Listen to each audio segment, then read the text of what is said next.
आज का विषय है यूनिवर्सल सिद्धांत। आप सभी जानते हैं यूनिवर्स के अपने कुछ सिद्धांत हैं, जो सिद्धांत अटल और अविनाशी हैं और उन सिद्धांतों को सभी को स्वीकार करना पड़ता है। इसमें किसी की अपनी मर्जी नहीं चलती है। जैसे प्रथम सिद्धांत है परिवर्तन प्रकृति का नियम है। ये अटल और अविनाशी सिद्धांत है। परिवर्तन अवश्य होगा, चाहे वो व्यक्ति के जीवन में शारीरिक परिवर्तन हो, जो आप सभी देखते हैं। छोटा बच्चा जन्म के बाद क्रमशः शारीरिक परिवर्तन उसमें आते रहते हैं।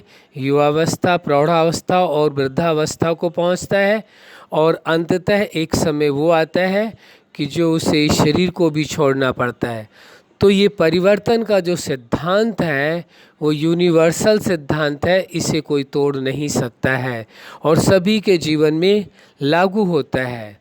इसी प्रकार से वैचारिक भी विचारों में भी परिवर्तन आता है, व्यक्ति के भावनाओं में भी परिवर्तन आता है, व्यक्ति के निर्णय में परिवर्तन आता है और उन्हों के कर्मों में भी परिवर्तन आता है। तो ये परिवर्तन का सिद्धांत अटल और अविनाशी, जो सभी पर समान रीति से लागू होता है। अगला सिद्धांत है कर्म और फल का सिद्धांत। हर मनुष्य को कर्म करने की पूर्ण स्वतंत्रता है। इस यूनिवर्सल सिद्धांत के तहत कोई भी व्यक्ति कर्म कर सकता है जो उसकी मर्जी हो, लेकिन जो उसने कर्म किया है, कर्म के अनुसार जो फल उसको मिलना है वो अवश्य मिलेगा। उस फल को उसे स्वीकार करना पड़ेगा, चाहे वो चाहे या ना चाहे। इस पर उसकी मर्जी नहीं चलती है। मर्जी केवल उस पर है कि वो कर्म की स्वतंत्रता है, कोई भी कर्म कर सकता है। तो कर्म और फल का सिद्धांत अटल है, अविनाशी है। ये यूनिवर्सल सिद्धांत है। इस सिद्धांत को कोई भी मनुष्य चाहे या न चाहे, इस पर किसी की चाहत लागू नहीं होती है। वो समान रूप में सबके साथ लागू होता है और कोई भी इसे तोड़ नहीं सकता है। अगला सिद्धांत है प्रकृति के सभी साधनों पर सभी का अधिकार है। प्रकृति ने जो भी संसाधन दिए हैं, जैसे प्रकृति का पृथ्वी, जल, वायु, अग्नि और आकाश, ये पांचों तत्व प्रकृति के हैं। इन पर समान अधिकार सभी का है और सभी इसका उपयोग कर सकते हैं। किसी को भी इन साधनों पर रोकने का किसी का अधिकार नहीं है। ये यूनिवर्सल सिद्धांत है और इस सिद्धांत को सभी को मानना ही होता है, तभी सभी का जीवन चल पाता है। अगला सिद्धांत है सभी अपने आप में यूनिक है, सभी अपने आप में विशेष हैं। चाहे कोई भी व्यक्ति इस बात को स्वीकार करे या ना स्वीकार करे, क्योंकि आप जैसा केवल उस पूरे यूनिवर्स में केवल आप ही हो सकते हैं और कोई नहीं हो सकता है। आप जैसे केवल आप हैं, दूसरा कोई नहीं हो सकता है। चाहे शारीरिक दृष्टि से आप देखें, चाहे आप मानसिक दृष्टि से देखें यानी वैचारिक दृष्टि से देखें, चाहे आप भावनात्मक दृष्टि से देखें, चाहे आप कर्मों की दृष्टि से देखें, किसी भी प्रकार से आप देखेंगे तो सभी में यही पाएंगे कि आप अपने आप में विशेष हैं। आप ही हो सकते हैं पूरे यूनिवर्स के अंदर, आप जैसे कोई और नहीं हो सकता है। ये यूनिवर्सल सिद्धांत है। इसलिए यदि इस सिद्धांत को स्वीकार कर लिया जाए कि आप ही इस यूनिवर्स के अंदर विशेष हैं, आप अपने आप में विशेष हैं, यूनिक हैं, तो इस सिद्धांत को मानने से आपका मनोबल ऊंचा रहेगा और आप किसी से भी अपनी तुलना नहीं करेंगे। आप विशेष थे, विशेष हैं और विशेष रहेंगे। ये भाव आपको अपने आप में विशेष अवश्य बनाता है। अगला सिद्धांत है कि सभी में समान गुण हैं और समान क्षमता है। हर व्यक्ति के अंदर समान गुण हैं, समान विशेषताएं हैं, समान क्षमता है, लेकिन उसका उपयोग करना या न करना ये आप पर निर्भर करता है। आप उपयोग करते हैं तो आपको ये एहसास होता है कि हाँ, हमारे अंदर ये विशेष क्षमता है। यदि आप नहीं करते हैं तो नहीं होता है। लेकिन ये यूनिवर्सल सिद्धांत है, सभी के अंदर समान गुण है, समान विशेषताएं हैं और समान क्षमता है। प्रयोग करना न करना ये आपकी मर्जी है। अगला सिद्धांत है प्रेम जीवन का प्राण है। प्रेम के बिना जीवन नहीं है और जीवन है तो प्रेम अवश्य है। यदि कहीं भी आपको जीवन दिखाई दे रहा है तो इससे स्पष्ट है कि प्रेम अवश्य है। प्रेम के बिना जीवन संभव नहीं है। इस सत्य को आप अच्छी तरह से जानते हैं।